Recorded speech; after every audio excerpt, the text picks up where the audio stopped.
If this looks familiar, it's because the last video I put out, I was starting in the same exact place here in Lake Placid, the town of Murals. In this video, we're gonna find a bunch of small towns and go through the historic kind of downtown area and give you a little bit of info, a little bit of history about the town. So not gonna stray too far off Main Street, just kind of staying on the main street of each town.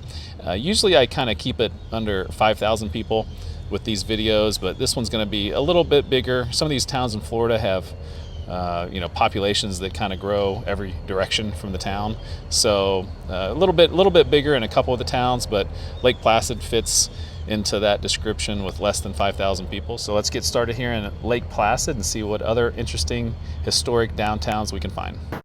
We're starting off in Lake Placid in Highlands County, population 2,360. The town has two nicknames, the Town of Murals, if you watched my Weird Florida video earlier this week, and the Caladium Capital of the world. Lake Placid has over 60 murals painted on buildings throughout the town, and 98% of the world's caladium bulbs come from Lake Placid. In 2013, Reader's Digest named Lake Placid America's most interesting town. It was formerly called Lake Stearns when it was started in 1925. Dr. Melville Dewey, the inventor of the Dewey Decimal System, proposed that Lake Stearns change its name to Lake Placid. He named the town after Lake Placid, New York, where he had established a popular winter sports club and wanted to invoke a familiar name for the new Florida development. In 1927, the Lake Stearns commissioners accepted Dr. Dewey's proposal. Population has gone up for the most part, went down there in 1970, as you can see, but then went right back up and is now at its highest population ever at 2,360.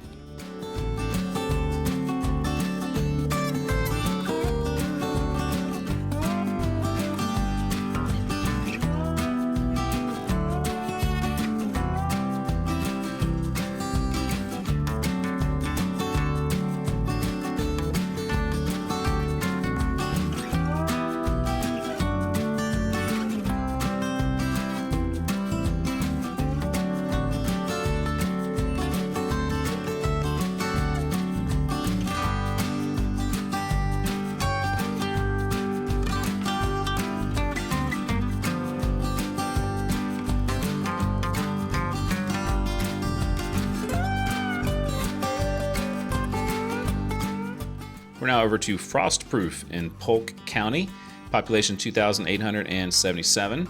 Frostproof was originally established in 1850 and was set up as a fort called Fort Clinch.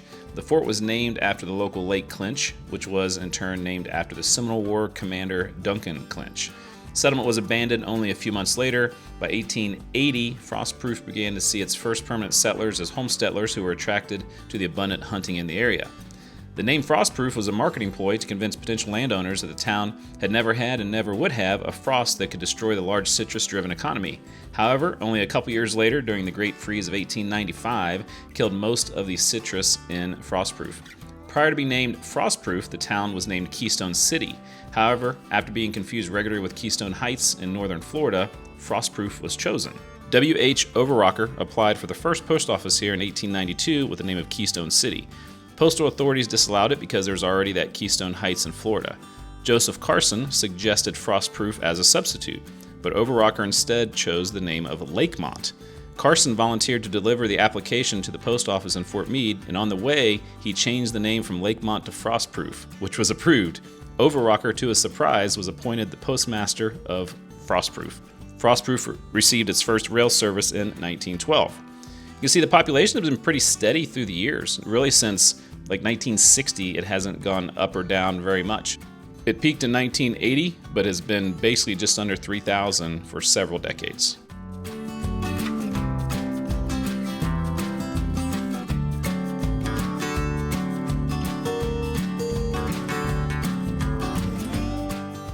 This is Dundee, Florida, and we're still in Polk County for several more towns.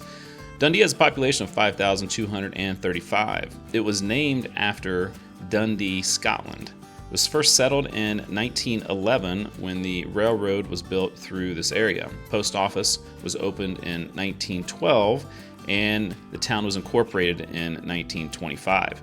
You can see in the population that it's always been growing, but it's really been growing in the last 20 years. It's almost doubled in size since the year 2000, from 2,900 to over 5,000 today.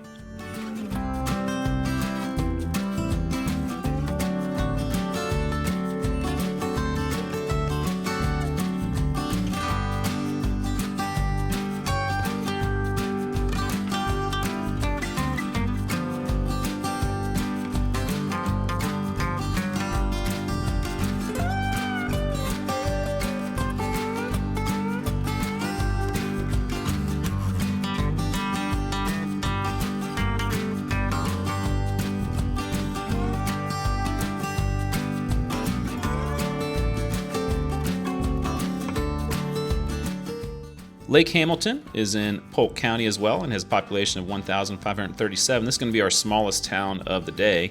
It's named after the lake itself, Lake Hamilton, which is one of the many lakes in the chain of lakes area. Also, Middle Lake Hamilton and Little Lake Hamilton are nearby. From 1964 through the 1970s, Hurricane Aircats, which were military airboats used by U.S. Army in Vietnam, were manufactured here in Lake Hamilton. Population, although it is small, has generally gone up through the years.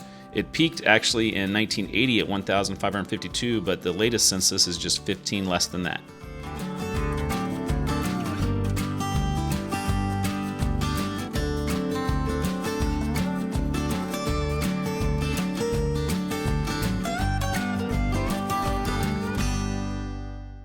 Lake Alfred is in Polk County and the population is 6,374. It was established soon after the South Florida Railroad reached the area in 1883, originally named Fargo by snowbirds escaping the cold of Fargo, North Dakota. They had first named the settlement after their hometown, but the post office protested after a series of mix-up with the town of Largo. The town then became known as Chubb, and then later Bartow Junction because it lay at the junction of a railroad leading south to the county seat, Bartow. The name Lake Alfred was adopted in 1913 and was taken from the nearest large lake named after Alfred Parslow, who came to Florida in 1877 and obtained a charter to build the Jacksonville, Tampa, and Key West Railroad. In 1917, the state of Florida established the first off-campus center for the University of Florida in Lake Alfred, and the Citrus Experiment Station to study ways of improving citrus growing was established. Population has really grown, especially in the last 20 years, kind of like some of these other towns. Hasn't quite doubled in size since then, but down in the 3,000 range all the way up to over 6,000 and growing.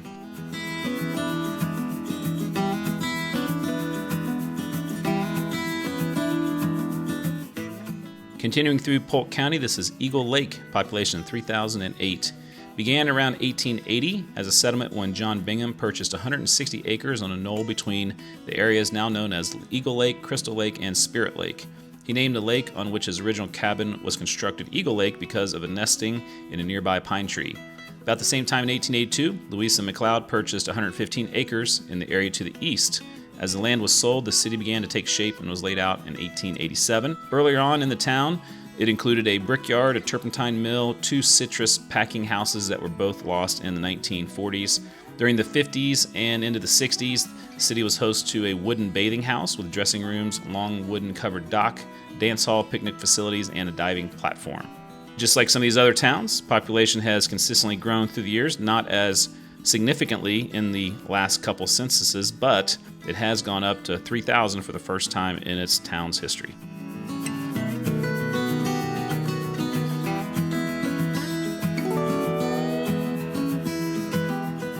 This is Mulberry, population 3,952.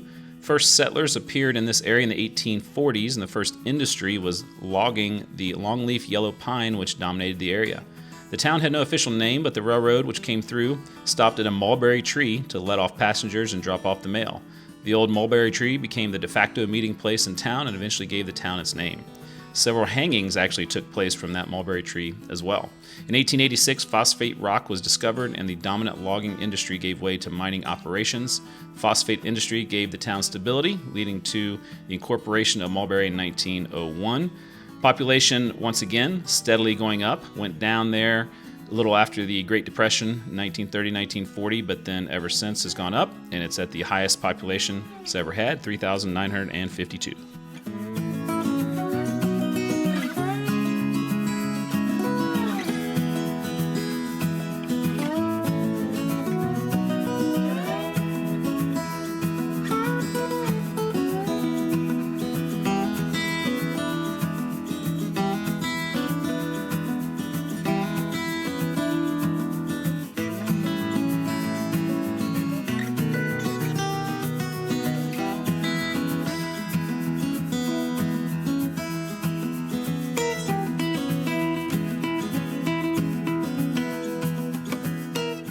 Our final town in Polk County is Fort Meade, population 5,100.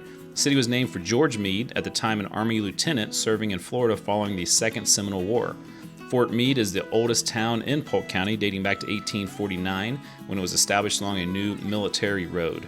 Future Confederate General Stonewall Jackson stationed at the fort in 1851. The town was burned by Union forces in 1864, and all the original structures were destroyed. The 1880s business district was a casualty of 4 devastating fires. There's over 150 buildings which are designated as landmarks.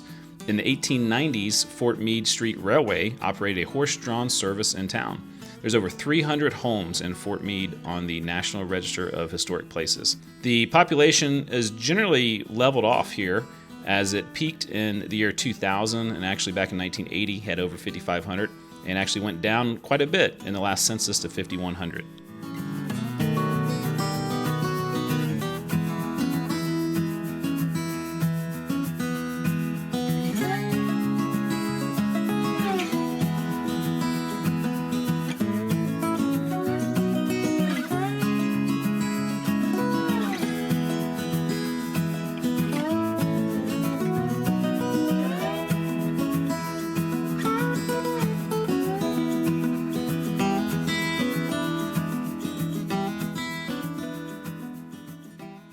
We're now over to Hardee County, and this is Bowling Green, population 2,405.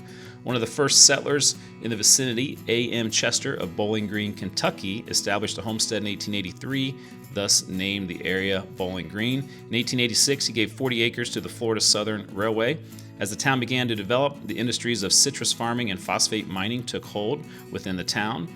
Post office has been open since 1886, when the railroad came through. The population has generally gone up.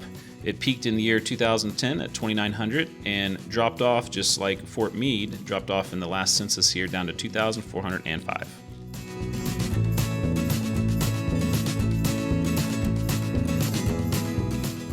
We're now over to the county seat of Hardee County. This is Wauchula, Florida, population 4,900.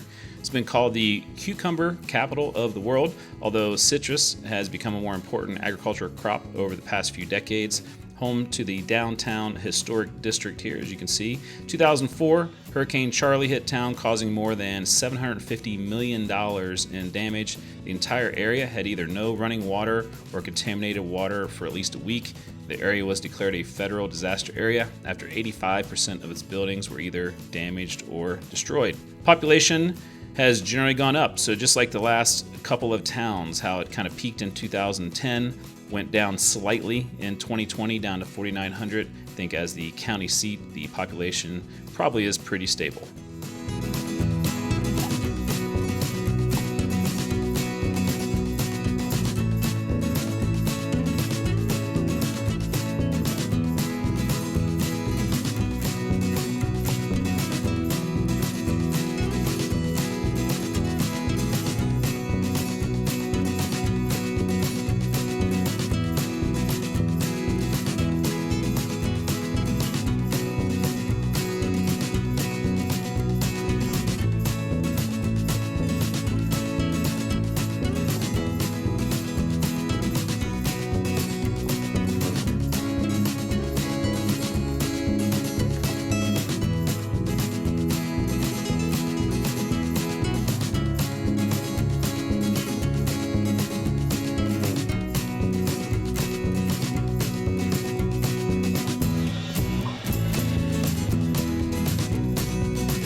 Our final town in Hardee County is Zolfo Springs, population 1,737.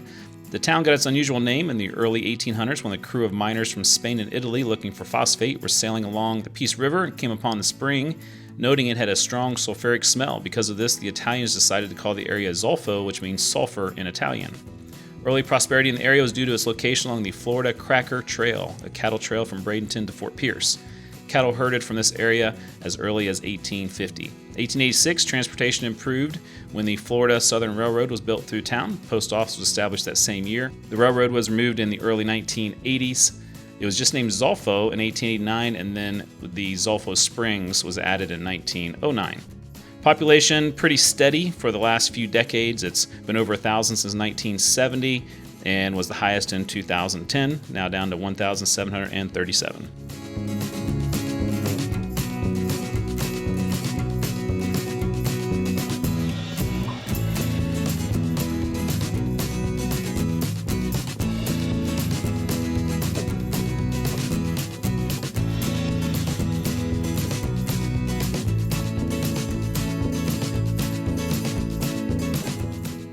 Arcadia is our final town of the day. It's the county seat of DeSoto County, population 7,420.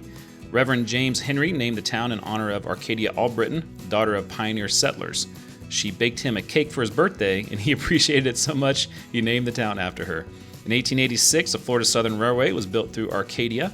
A second railroad line, the Charlotte Harbor and Northern Railroad, was built through Arcadia in 1910. During the late 19th century, Arcadia was the county seat of what would become many counties.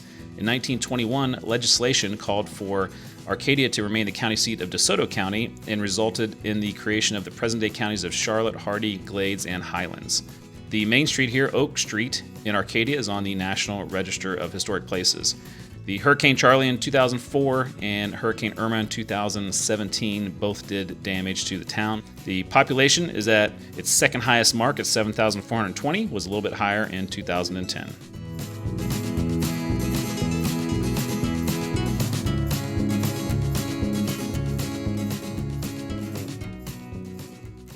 What an interesting group of towns in Central Florida. Obviously, it was a beautiful day of driving around.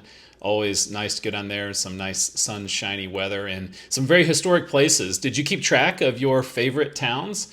I'm going to give you my full rankings here in a moment. But if I'm going to go with my number one, probably a little unfair because it was the largest one and the last one we saw, Arcadia. That downtown is really something to see. And definitely deserving of maybe going back and doing a longer video sometime. I'm going to go with number two. I'm going to go with Wauchula, and another county seat, so some advantages there, but a lot of great buildings in that downtown historic district, a cool mural, and they got the fountain going on. I thought that was really nice. And it was really close on number three, but I'm going to go with Fort Meade. Very historic place, the oldest town in Polk County, and a lot of cool stuff to see there as well. So if you haven't seen my Weird Florida video, I filmed this video and that video at the exact same time, kind of through the course of exploring around Central Florida. So little companion piece, as you might call it. But hope you enjoyed watching this video. Here's my full list of all 12 towns from top to bottom. What do you think? What was your top ones? Did you agree or disagree? Put it in the comments. Would love to hear from you.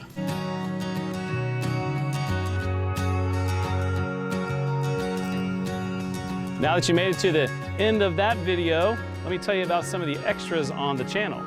One of the things you can do is become a member. There are 3 levels of support. There's supporter, producer, and executive producer levels. All 3 have different levels of fun incentives and perks. If you haven't done so, please check out travelwiththewiseguy.com. There are lots of extras on there to explore. One of them is merchandise. We have Travel with the Wise Guy coffee mugs, Death Go Round t-shirts, hoodies, hats, and all sorts of fun things to show your support of this channel. Also on the website is a custom Google map. I've dropped pins in every place I've visited and linked the episode to each location. This seems to be a very popular feature for many of you. Also, sign up for my free newsletter that goes out about once a month. There are all sorts of links and tidbits on this page, old videos, podcasts, and just about everything I can think of I throw on the website. For all that information and more, go to travelwiththewiseguy.com. And now, the reason you're probably here, the outtakes. Not too many of these in Florida. We're in Dundee. Downtown is down that way. Reminds me of McDonald's. It's a spinner. Reminds me of McDonald's, which I'm not a fan of McDonald's, so that might deduct at a point. It spins really well, nice and shiny. 7.5. Bowling green.